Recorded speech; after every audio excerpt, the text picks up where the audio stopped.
আমরা গেছিলাম জলপাইগুড়ি গাজলডোবা নামক একটি জায়গায়। তো এই জায়গাটাতে কিন্তু চিংড়ির চপ পাওয়া যায় আর সবাই চিংড়ির চপ খেতে এখানে আসে।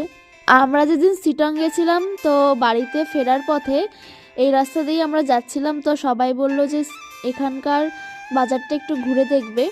আর পাশে ছিল তিস্তা ব্যারেজ। তো এখান থেকে আমরা ঘোরার পর চলে এসেছি বাজারে।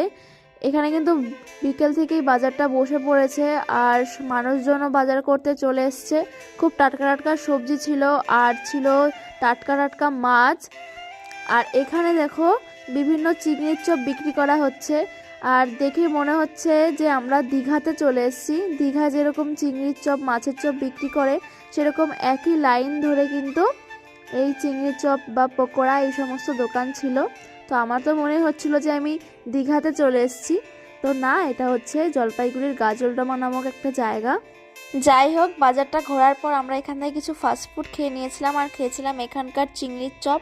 তো খুবই ভালো লেগেছিল খেতে। তারপর আমরা চলে এসেছিলাম বাড়ির দিকে। তো আজকের পর্যন্ত এইটুকুই।